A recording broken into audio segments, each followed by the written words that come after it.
All right, team. Welcome to the Boulder Athlete Podcast. I'm Josh, and today I'm hanging out with Kaleb Campbell. Kaleb, I'm going to give you I'm going to rattle off a few things that I know about you, and you're going to fill us in on a lot of stuff. But you're 36 years old. You're now a personal trainer. We want to talk about how you became one. You're a Boulder athlete. You're a father of a child with special needs as well, and you had shared that in advance. And I'd love for you to just get into that a little bit as we get into this discussion because man, it just that shapes the life of you and your family so significantly. And I just always find there's tremendous amount of insight and inspiration in stories like that. So I'd love to talk about that as well. And yeah, man, thanks for being here. No problem. Thanks for having me. Happy to do it.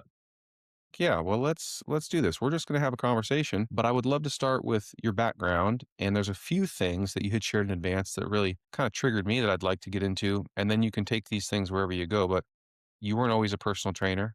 You became one. You found CrossFit somewhere in that mix. It seems like it kind of was not a stretch to say it was kind of a life-changing thing. So, 100%. Yeah. yeah, talk me through that. So yeah, went to college for law enforcement. I did a internship at a juvenile detention center my senior year of college. I was hired by that facility out of college. I was there for about 3 years, and then I transferred to one where I live now in Peoria, Illinois. I met my wife, so wanted to get a little bit closer with her. Was there for about 6 months, and then a college here in town has a police department. I tested for them prior. They reached out and asked if I was still interested in becoming a police officer. I said, absolutely. I did that for about 5 years. Really enjoyed it. Again, you don't always see people in the best light there, but I like helping people. So I enjoyed it. I had a great group of people that I worked with. Then I about can pause you 20, there for a second. yep. How do you mean you don't always see people in the best light? Do you mean the people that you're serving? You don't always catch Yes. them in the best So moment? you see people kind of at their worst at times, depending on where you're going. Some people may not be in the right headspace depending on the situation they're in, a little erratic. Some people don't want you to be there, even though you're just trying to help. They feel like you're being more of a burden to the situation than that. So it kind of opened my eyes, just the way that some people view law enforcement. Some people are respectful towards them, then you got others, which I get. Not every law enforcement person's been professional at times, and I'm sure there's bad apples in every bunch. So I get the other side of it, but it made it a little bit tough when you want to help somebody, but they're not really wanting you to be there to help. Yeah. So, like I said, I did that job for about 5 years. My wife and I found out we were pregnant with our son, and at the time I was working third shift and nights, so I didn't see her when I was working. It was more in passing. If I was coming home to go to bed, she was going to work. So I realized, when we got a kid on the way. I don't want to miss out on stuff. Kids are little for just a certain amount of time. I want to be there for holidays, all that fun stuff. I don't want to miss anything. So I was thinking, how could I transition to something where I have more free time? And at the time, I had started CrossFit. I found it. I just enjoyed working out, and I was like, well, I could probably take my passion for working out and make it to a career. So I went through ACE Fitness, got certified in June of 2020. So at that time, COVID was, in full effect. Nobody was really hiring anything. Our son was born. So that kind of transitioned me out of the police. His birth was a little rough. Like you mentioned, I got a child with special needs. He has cerebral palsy. So he is nonverbal. He's in a wheelchair. He's technically legally blind. He has an eye condition and has epilepsy. So big gamut. So when we brought him home, it was tough because with the needs and that, we obviously couldn't take him to a regular daycare. So I actually stopped working for about 3 years and just was full time dad. I was home for one on one care so my wife could continue to work. I did all the doctor's appointments, therapy appointments, stuff like that. This is the first 3 years of his life. First 3 years, yes. And how old is he now? He'll be 6 in April. Yep. So yeah, just kind of turned my life upside down in a good way. I look back now, I'm blessed and fortunate enough that we were able to make it to where I could stay home. It's great times. I got to really get to know him and, just be dad. And Yeah. it was awesome. I have a whole newfound respect for stay-at-home moms. It's a full-time job, and I fight for that. So if I hear somebody say, "Oh, you're a stay-at-home mom," it's no big deal. No, they do a lot. They take care of the kids. You got the housework. I mean, they're doing stuff all day. Yeah, did that. Um, the way it's set up in Illinois with therapies and that for him, once he turns 3, he starts school and the therapy goes through school. So he started preschool at 3. So that allowed me to have a little bit more time at home. So I started going into the personal training. So I've been doing that for 3 years almost now. Yeah, just about three and a half. So I do it at 2 gyms here in person. And then I started a business where I do like online remote coaching where I send workouts out for people, stuff like that. So that's kind of the background of where I started to where I'm at now. And it sounds like it was this intersection of one, you enjoyed fitness and wanted to, pursue your passion. If you can make some money out of it and turn it into a career, great. But also this desire to help people, which you absolutely do as a personal trainer. What a cool intersection. Yeah. And, I it's corny, but I don't feel like I'm working when I'm working. I really enjoy getting up every day and the clients that I have a great group of clients. I like the aspect of it's something different every day. I have some clients that are younger. I got some that are in their 60s and their 70s. Everybody has a goal, but it's fun how you can manipulate workouts to accommodate that goal. There's no, I mean, it's definitely, it can't be a cookie cutter approach. I know some personal trainers obviously do that. And I would place money that they're probably not nearly as successful as taking a very tailored approach to Yes, every client because you've got different personality types, different ability levels. I mean, they just differ in countless ways. And so the more nuanced you can be, the more effective you will be. And exactly. it Yeah. really does keep things very Yeah. interesting because there's no shortage of ways to tailor an approach for any particular person. 100%. I even, I have my level 1 and level 2 in CrossFit. So a lot of that's the same thing. Somebody comes in like, "Oh, I can't squat or something because of a knee or an issue, or I can't go overhead." It's nice when I see that and then I show them something else and they're still working the same muscles, like, "Oh, wow, I never thought of it that way." I'm like, "Yeah, there's a bunch of different ways we can still hit the same targeted muscles. Not everything has to be black and white." Um, my background in policing, I think, helps too. I'm able to relate to people pretty easy, kinda build that rapport, and that goes a long way. When you have clients that tell you something and or say something about family like, "Oh, my niece, nephew, son, or whatever has a trip or a big game this weekend," just thinking they're saying normal conversation. And then when they come back the following week and you bring up right away, like, "Oh, how was this, this, and this?" So it's like, "Oh, wow, he actually is listening. He's not just here." So it's nice. I've gotten close to some people. So, you know, that's That's really cool. other benefit of it. Yeah. Yeah, I'm happy for you. I mean, funny as I'm reflecting, I was once a personal trainer for about 8 years. I'm reflecting on my career. I actually knew a lot of friends and personal trainers who went from personal training into law enforcement. There's probably a handful, maybe 4 or 5 that did. And I know some of the reasons why they did. It wasn't because they disliked serving others any longer. It was because they're looking for, a different set of hours because personal training, often people are doing it early in the morning or after work. And so then Yeah. your hours naturally need to map theirs. And so that gets a little exhausting. We're looking for, a salary, whereas personal training is typically commissioned. And so you're getting a set rate for every client that you see. And so if you're not working, you're not getting paid. Yeah. That's the downfalls. If you have to take a vacation or anything, that's time off. That's right. That's right. But naturally, it comes with a huge trade off, which is, well, you get to do something that you're passionate about. Work doesn't feel like work. And man, that's pretty powerful. So I think it's a pretty good trade. Yeah. I also like it because I can still cater to go to my son's therapy appointments, doctor's appointments. So I can easily take a couple hours in the middle of the day, go pick him up from school, do that, drop him back off. So Yeah. that's the biggest thing I still like about it is the flexibility I have. I can kind of manipulate or front load or back load.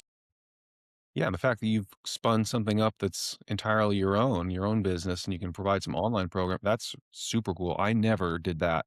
I was out of personal training before COVID hit, and so I had no forcing function to become an entrepreneur and, force me to get creative in the way that I Yep. delivered my services. So, yeah, I'm very I can really appreciate the folks that had to figure out a way on the fly to make that career work. That's really commendable.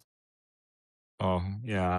It was tough to get it up going, but, it's about like any small business when you start up, you gotta buy your time, and I would say even, like, going into personal training, the unknown is there of, "Hey, you're starting. How are you gonna sell yourself compared to 5 other people are doing the same thing?" That's So you right. almost need to either find, like, your niche or just have word of mouth of you get one client, be like, "Hey, can you reference me?" Stuff like that, so it takes a while to get going, but, I'm glad I stuck with it and hung it out. Yeah, good for you, man. Well, I'm rooting for you and I appreciate it.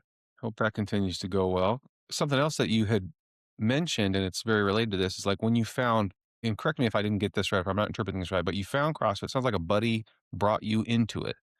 And so, Yes, and you so being a personal trainer, was it personal trainer before CrossFit? Was it CrossFit and then personal training? it was CrossFit, then personal training. Yeah, I was in the police academy at the time, so I thought I was in good shape. They had me running, doing PT every day. Sister-in-law messaged me. I was coming home for the weekend because we were Monday through Friday. We got to come home for the weekend, have you back Sunday. So she was doing CrossFit and she's like, "Hey, we have a bring a friend to this Saturday workout. You want to come check it out?" I'm like, "Okay." Obviously I've seen Rich Froning on ESPN. I kind of saw what CrossFit was. I'm like, "Oh, it can't be that hard." Went checked it out, and I'll tell you, it kicked my ass in a good way. Like I was sweating. I couldn't believe my heart rate was up the way it was. And again, thinking I was in good shape, like it proved me like you're not in as good a shape as you thought you were. So did that, kind of liked it. My wife, for my birthday that year, ended up reaching out to the same CrossFit that I went to and got me an on ramp with the main coach there. Hmm. Did my 5 workouts there, yeah, and then he's like, "Come back, try a couple classes," and I did. I was hooked. I mean, I liked the challenge every day. The thing that really got me is it was something different. You're still moving every day. I wasn't aware of, like, how bad it hurt when it's lighter and you're going faster. And Yeah. then the whole gymnastics thing just, like, blew my mind. But, yeah, I jumped in hook, line, and sinker. When I started CrossFit, I was probably 240, 245. And then probably within my first 6 to 8 months, I was down to about 205. So just the extra, like, cardio and sweating, like, Yeah. and then I started talking to people and like, "Oh, well, you're making progress. You gotta start eating a little bit better," and started dabbling into the macros. I don't follow it too much. I kinda can portion based on eyesight now, but, like, even the small changes in that, like, I used to love soda, like, soda was my thing. I cut that out first, and I think that cut a lot off too, so it's just all that extra sugar and stuff that I used to not think about. I was like, it's not good for me, so That's and really that and, cool. like, the community aspect of it's probably my favorite. Even when we go on vacation now, I'll try if I can. If I got time, I'll drop into a random CrossFit gym somewhere. I just like the welcoming environment. Each gym does it a little bit different, which is cool. Everybody's got their little nicks and crannies of how they do things, but at the end of the day, everybody's just very accommodating. And I love how even now, it doesn't matter if you finish the workout first or last, just everybody's there supporting each other. So it hooked me and I've stuck with it. That's awesome, man. Losing 35, 40 pounds, that is a life-changing amount of weight, really, in many ways. And, not to dismiss anybody who's lost less than that, and I'm sure it's changed their lives in several ways. And I know plenty of people who've lost double, triple that. And I've helped some of them in my former career. But it blows my mind, honestly, to see, though, aside from the physical transformation, the transformation that exists, like from a personality perspective, from a psyche perspective, your confidence is completely Yep. transformed. The behaviors that you now consider normal that were once you couldn't consider. Like there's just so many parts of life that get transformed in that process that are really difficult to quantify. And I mean, it's incredible. So anybody who's gone through that, I get super interested because yes, I can imagine the physical transformation. I know what 35, 40 pounds looks like when it exists or when it's absent. But what I don't know is all the other things that got transformed for that person. I'm curious. Can you unpack that a little bit? The wildest thing was I overall just felt better. Like I had more energy. I used to back then I get like lethargic in the afternoons. I'm like, why am I tired? I really haven't done anything. I blood pressure was down. My mom has a history of high blood pressure. As I was getting bigger in like my early 20s, I was like, blood pressure is a little sketchy. So that's gone down now. So that, and I just, like you said, it's almost like you get a little bit more confident because you realize you can do hard things. Like it's corny to say that too. Like, but when you think back and look at it, like, I lost all that amount and it wasn't like overnight. So you almost feel like it's a commitment too. Cause like you said, you got to change things. You got to change the way you eat.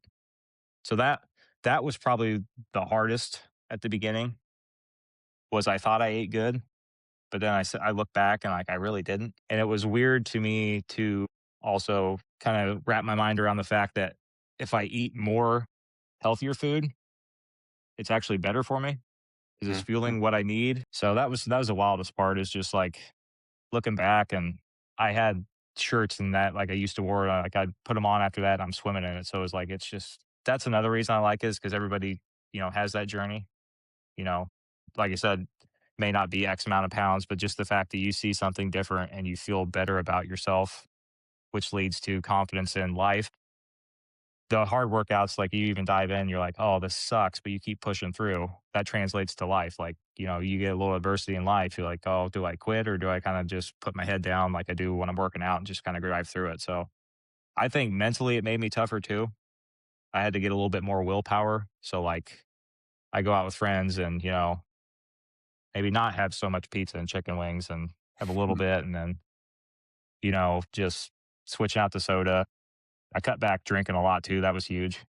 Like obviously early 20s, like that's what you do on the weekends is you go out and you party and do all that. So I stopped doing that and I think that helped a lot too. But yeah, I just say overall I felt better. Joints were better, sleep was better. I overall just felt healthier. Yeah, that's really cool to hear. I'm glad that those are all the positive symptoms. You also because of your son, he's immobile. You had shared like your motive to just be fitter, stronger, healthier. One, I'm sure it sets a great example for your entire family, but also just the care that's required for your family is significant. Like you've got to actually like carry some real load here. And I'm sure that your improved fitness is supporting just the needs of your family. Yeah. So yeah, that's the biggest thing is I want to be there to continue to help with my son. He's only going to get bigger. Right now he's about 43 pounds, but think of it like picking up a 43-pound sandbag. Like yes, it's combined, but like because he can't hold his head up and all that, it's like it's dead weight you're picking up. So, I would hope one day we're able to get a lift, but the fact of the matter is insurance companies kind of don't deem that as I remember how they worded it. It's not a um, need of his. I think with the way they worded it was it's a necessity for the caregiver rather than a need for the person. I want to be able to physically as long as I can. If he's down, I want to be able to deadlift him up, move him if I need to. Um, and like you said, not working, he's got a wheelchair, so I got to be able to lug his wheelchair in and out of my car. That thing's about 75 pounds. Is that right? We're in the process of trying to get a handicap accessible van that we can wheel him in. But yeah, even at 6 years old, he's already over half the size of my wife. My wife's 5 foot, so she's not very tall, but he's already half her size. So especially for her, like eventually it's going to be a point where she's not going to be able to physically pick him up because he's going to be bigger than her. Yeah. So I just I want to keep that to be able to keep providing the good care. I don't want to have to necessarily rely on a machine. I know eventually I'm going to get old and I can't do it anymore, and I will need that. But I want to be there and be around for them as long as too. So more just like physically be better for my family and be able to provide what I can when I can. Well, that's I don't know if there's a more powerful motivator, Yep. you know? I mean, Yeah. l when your health is life-threatening, you know what's crazy is you would assume that when you get diagnosed with something that says you're in control, you can fix this, but it's going to require you to overhaul your habits. No more eating like this, and you're going to have to move, and you're going to have to move intentionally and regularly. You would think people would just be like, Mhm. absolutely, obviously. The truth is, not everybody does this. The habits get so ingrained that you're like, you know what? It's been a good run, and I'm going to just keep doing life the way that I've been doing it. And I've seen people make that choice, and it's really hard because as someone who, you're trying to help them, Yeah. how can I help you make a better decision here? And that's tough. And that's a decision you have no control over. So it's really, really tough. But this decision you have total control over, and to support your family in the way that it needs to be supported, and to keep your health and fitness and strength in a place that allows you to do that for as long as you could possibly do it. Pretty powerful. Yeah. That's cool, man. Yeah, I got a couple of clients, like I said, they're in their 60s and 70s, and I look at them, I'm like, your goals. I want to be able to keep moving and could be able to come to the gym and just move and not have to be one, have somebody physically taking care of me. I want Hmm. to be able to keep my independence as long. So like that's the end game. It may not be the crazy workouts at that age, but if I can still, move well and get into the gym, just do something like that's goals. Yeah, 100%. Let's shift the conversation a little bit. You had put something in here that you had wanted to discuss. I'm eager to get your take on it and like see where you want to go with this. But it kind of bleeds off of the conversation we're having, which is like, hey, you got these goals of 60, 70, these folks that are incredibly fit well into their life. Hmm. And the longevity of that fitness is really inspiring. You had said, I don't know if you're aspiring to go to the games or you have interest in competing at a really high level, but this mindset difference between like being kind of an everyday athlete versus the mindset of someone that's going to the games. Is this like a passion of yours or an area of interest? It's just I want to kind of pick your brain of how you go about it. Like I know how when I have a comp coming up, like I'll prepare.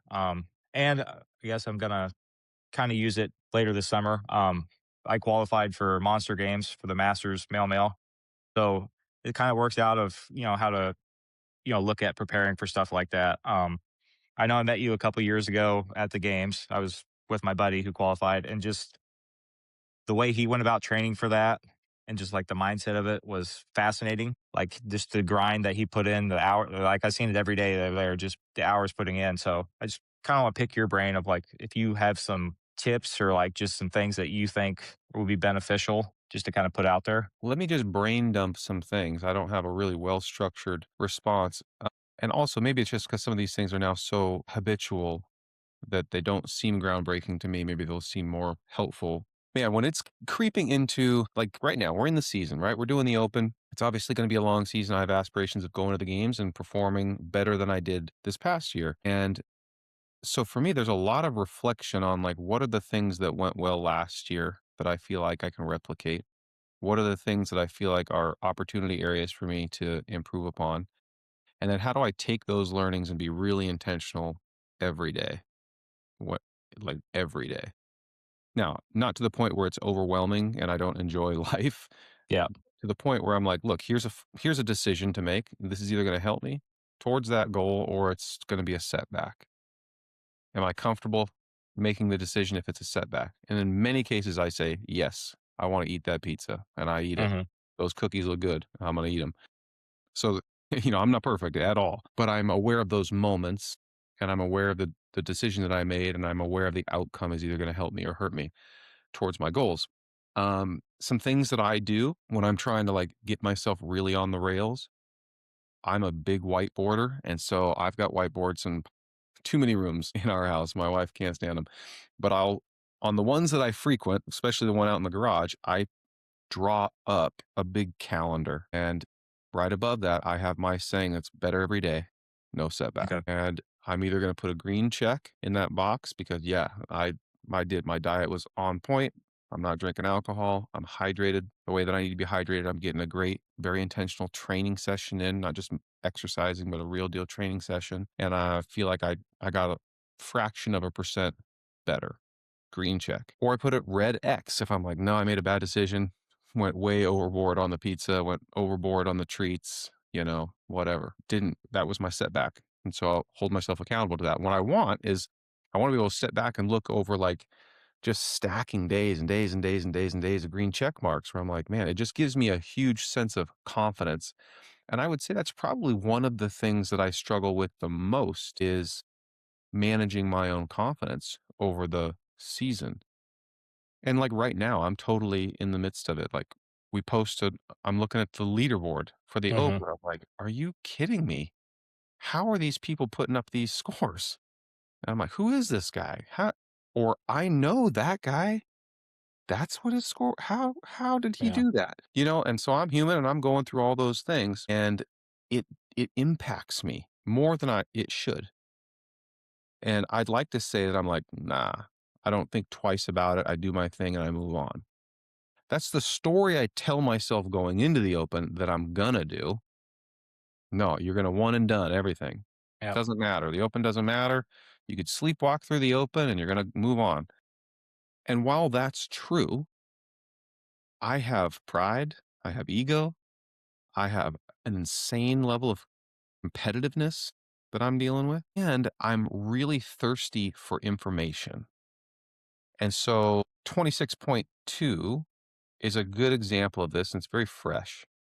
I did it. I think my score's fine. I think it's probably going to be a fairly competitive score, but I'm also like, yeah, it was kind of a fun workout. And I'm curious what it would be like if I took a very different approach. And that's valuable information. Mhm. And so I can go collect that by doing it again, not because I'm hell bent on improving my score, which would be great if I did. I'd love that. But I'm really more interested in knowing and gathering data points that I can put Okay. in my pocket and I can use when it really matters on a bigger stage. So that's part of like the managing my confidence. So back to like the calendar that I draw up, when I look at the green checks, I know I've put in the work. I know that it's a visual representation of my own consistency, and I need that because it builds my confidence. Before this year, like leading up to the games last year, I never did a single 2 a day in my life. I'd never done 2, I mean, aside from like football back in Yeah. those days, I'd never done 2 workouts in a day for my CrossFit career, like a capacity session and the primary training session. I'd never done that. So this year I was like, you know what? I need to find a way, sneak some of those in. And so now that gets me 2 green check marks on my board. And that again, a visual representation of the work and consistency that I put in. And that helps me build my confidence. And then there are moments, Caleb, when I'm in a workout, this happens at least 3 times a week, maybe 4 times a week, where I'm right in the middle of a workout and it's a bit of a grinder and I go, "This is exactly the moment where I would crumble before, where I would like the wheels would start to come off right here, and I would mentally allow it." Mhm. I wasn't mentally fit enough, and I wasn't confident enough in the work that I had put in. So when I hit that moment, I would go, "Yep, this is where it happens, and I haven't done enough to help this from happening, and so now I have no choice but to allow it to happen, and I'm just gonna slowly watch the wheels come off here, and I'm gonna be really disappointed with the outcome of this workout." And I would just let it happen, and then I'd be super pissed when it was done. So see that I was gonna bring up something like that, the mental side. What changed that? Was it just the consistency with the check marks, or did you just come to a point like, you know what, I gotta keep pushing, or because that's the biggest thing I'm trying to get is like you said, there's parts where like you're in it and you're like this sucks. I could slow down. I start feeling sorry for myself. So I'm trying to get to the point where I push through that. So is it just like a mindset thing, or do you just make yourself just start doing it, or I mean, for me, it is because of the work that I've put in. Now, there's like, is there a physiological improvement that I've gained because of the work that I've done? Yes, that's a factor. And how much of that? I don't know. I really don't know. And then there is the mental element where I'm like, because when that moment hits, I go, this is the moment where I would. And then I get this like boost of confidence because I'm like, but not now because I'm actually feeling okay.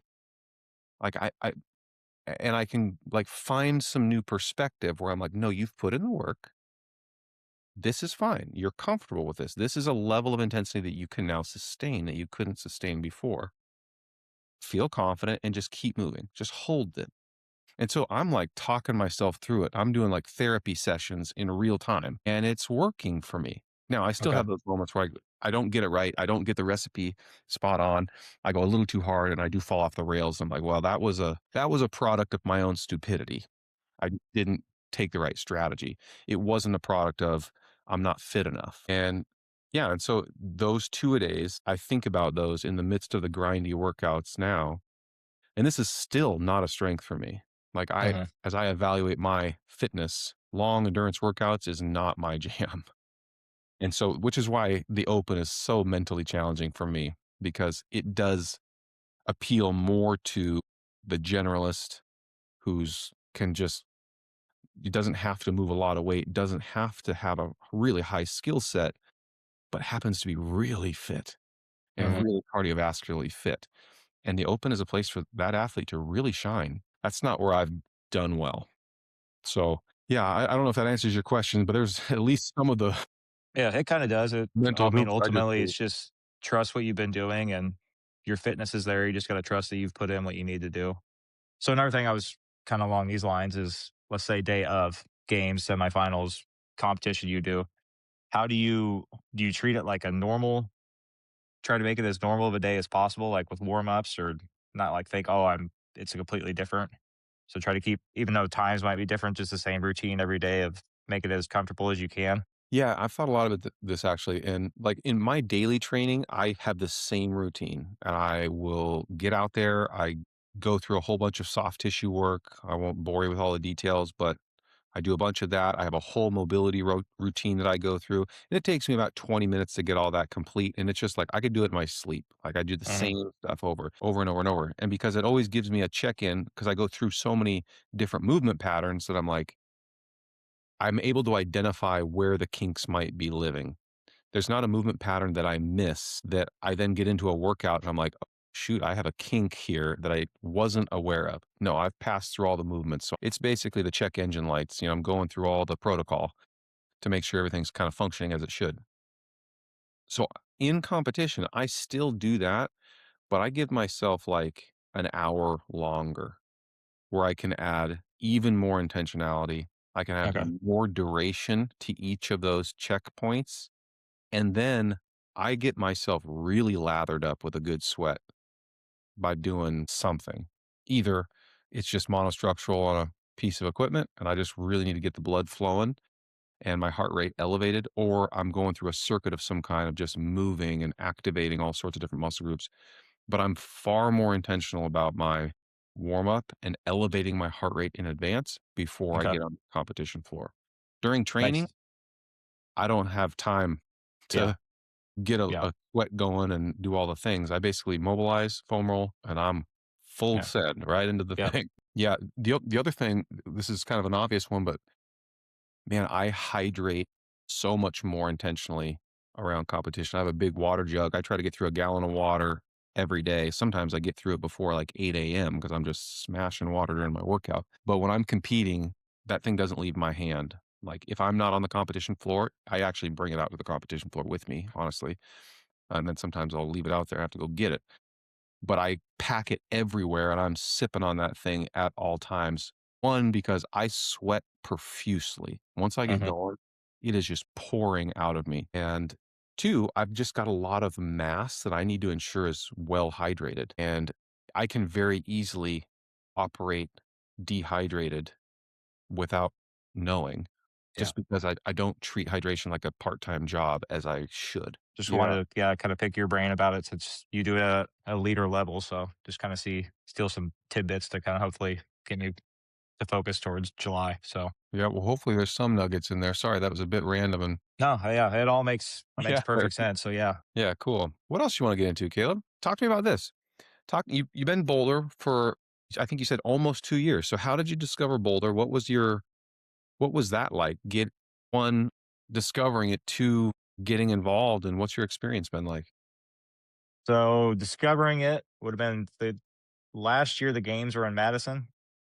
I had some free time and the Masters were finishing up inside. So I'm like, I'll go in and check it out. And I saw Jason kind of just crushed this last workout. I'm like, who is this guy? Like, you know, I didn't really pay much attention to the Masters. I Googled them and I saw they had some programming. So I was like, okay, I did the 2 week trial. I liked it. I was following Mayhem before. I liked Mayhem, but the volume was just like punch it, beat me into the ground. Like just a lot of volume. And as I was getting older, I'm like, I can probably fight through it, but it's not going to end well. And then once I found this and kind of got into it, and the way he just breaks down everything, I mean, it's the way he outlines it. I love it. It tells you exactly where you should be, all this. So yeah, tried it out, liked it, ended up messaging him. We did a CrossFit gym I used to be at for March, which March is National CP Awareness Month here in US. I created a fundraiser workout for my son, and we donated the proceeds to a facility here in where we live that helps people with intellectual and developmental disabilities. But long story short, I tried to get some raffle items. So, I took a flyer. It's like, hey, I'll message Jason. Maybe he would be interested in like donating something. And he came back and he's like, yeah, absolutely. I'll donate 2 months of free programming. So I was like, okay, cool. And the fact that like he took the time to respond to that. And then after the workout, he checked in. He's like, hey, how'd it go? I'm like, oh, my buddy actually got it. And I just like the community that he's created. It seems like a great group of people. Again, I ran into him again, Masters games a couple years ago, talked to him, had a face to face. He actually remembered that. I brought it up and the little stuff like that. The fact that you can text him and he will literally respond to you, that's kind of cool. Like any weird questions you might have, like he takes time out of his day to do that. Appreciate it. But yeah, just overall, he has a great programming. I really enjoy it. My fitness has gotten tremendously better gymnastics wise. I never really did like ring muscle ups before starting this. And like now I can crank them out. Not a specialist at it, but capacity wise, gotten a lot better. Fitness wise too. Last year when I did the open, it was probably my best overall percentage finish.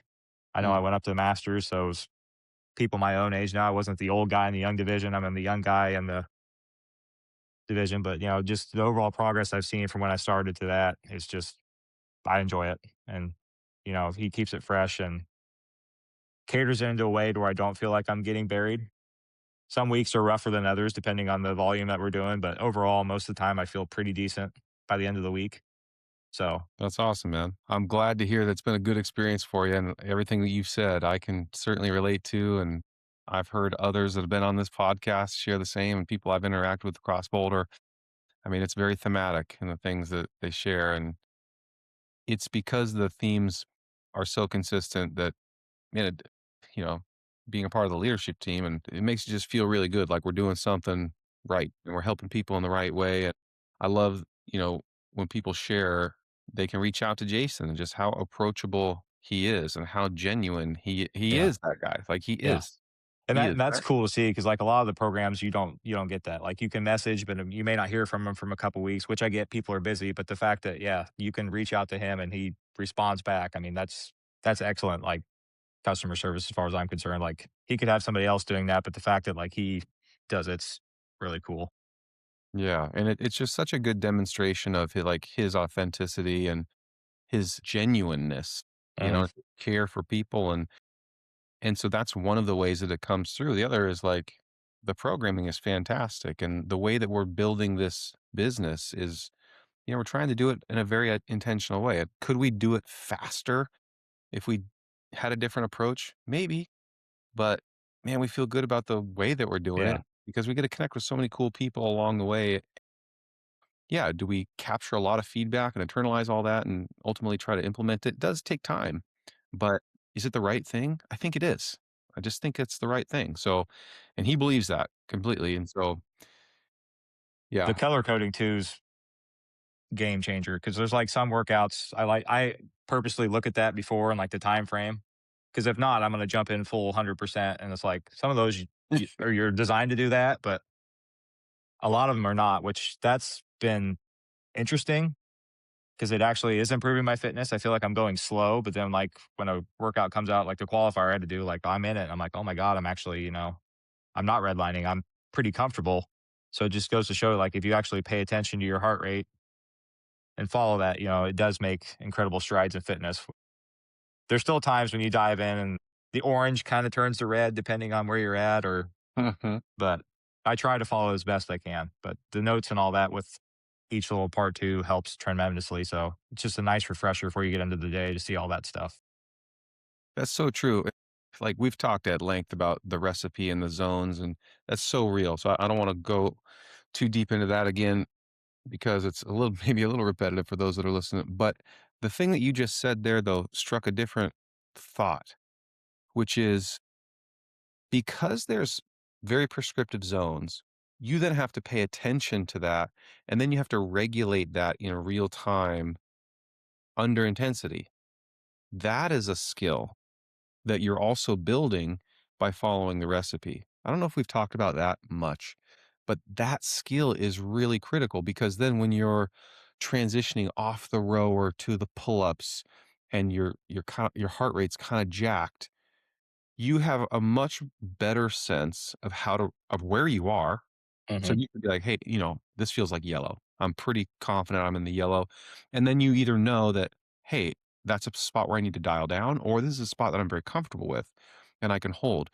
But you can make that check really quickly because you're just so darn familiar with where your heart Yep. rate is, what different intensities feel like, and then you're more practiced at how to regulate that under duress. Hmm. And that is not natural. It's not natural, and that is definitely something that requires practice, and the only way that you get to get good at that is by being really in tune always with, "Okay, I gotta stay yellow, now it's time to go orange, I gotta just jump into that zone," and yeah, we've not talked about that before. That's a really interesting Yeah. point you brought up. But you made a good point too. It is weird how you do something and you can feel like, okay, I'm a little high. I gotta back off just a little bit. Mhm. Because like I used to just look at my heart rate on my watch, but now, like you said, I can kind of tell like I'm a little bit too elevated. I need to kind of slow down a little bit. But yeah, it's wild. Like it's made tremendous difference just overall. Yeah, man, I can think of, and I'm making a general statement, but I think this is true for a lot of folks. This whole concept of just because you could do something does it mean that you should do that thing? So when you're looking at a workout, you're like, "Oh, I could do that unbroken, I could do that unbroken, I could do that unbroken too."